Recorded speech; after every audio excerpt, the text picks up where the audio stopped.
I'm not doing well in my macro essays. I always see lack of analysis in the markers' comments. What is economic analysis? Well, indeed, this is not an uncommon problem. So when you think of writing essays, part A, to get level 3, you need two things: content, also known as economic analysis, also known as rigor, as well as context, which is something question specific.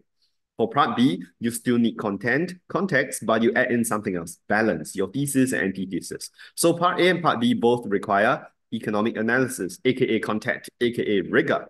So this is clearly something you prepare before the exam, right? What you experience during the exam that causes difficulties is more of the context. So one way to see it is economic analysis. If you've done well for micro essays, it's not that different for macro essays. So we are looking at number one, definitions. You have to define your economic goals or problems, as well as the subtypes like inflation, demand pull, cost push. Number two, diagrams. So in DDSS, market failure or firms, you had to draw your diagrams, you had to draw the shifts, you have to label correctly. Do the same for macroecons, right? Definitions, diagrams. The third one is explanation. What do we explain? In the world of demand and supply, you have to explain your DDSS factors with rigor, right? So you can't say a change in income leads to a change in demand directly. You have to discuss YED and the nature of the good. Likewise, in macroecons, you have to define the factors or explain the factors affecting AD and AS with rigor. So if you talk about a change in interest rates, you can't just say consumption changes. You have to tie to the cost of borrowing to buy big ticket items. Or if you're talking about, say, a change in interest rates affecting investments, you have to invoke your MEI theory. Okay. Other than explaining your factors, you have to explain your shifts with rigor. Again, rehearsed, memorized rigor. In DDSS, we have the price adjustment process.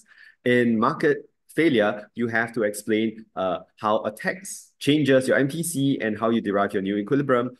There's no difference when you come to macroecons. You have to explain with rigor as well. So let's have a look here. Since rigor is something you memorize, I've prepared a set of macro console notes to guide students on how to strengthen their application skills. So we have topical structures for different topics, but more importantly, if you look at chapter 7 and 8, it's about how to explain factors with rigor and how to explain your diagrams with rigor. So if I were to refer you to page, let's say 40, when we try to explain how a change in interest rates affect consumption, keywords are bolded. Or when you try to explain the impact on investments, again, key terms are bolded. No choice. This is memory work. Okay. But if you're looking at how to explain your shifts, likewise, if you're trying to explain demand pull inflation when you shift AD, you have to have certain keywords: supply bottlenecks, competition for limited goods and services, or FOP, and how they are passed on as higher prices. So it really depends on whether you're trying to explain demand pull inflation, whether you're trying to explain economic growth, okay? Because the rigor will be slightly different, because for growth, which is the action on the x-axis, we use the multiplier, all right? Whereas when you are looking at the action on the y-axis, which is demand pull inflation, we focus more on what happens to prices, okay? So there's a whole list of guidance here. You can get these notes from my website. Just go to www.thateconstutor.com. I hope this helps.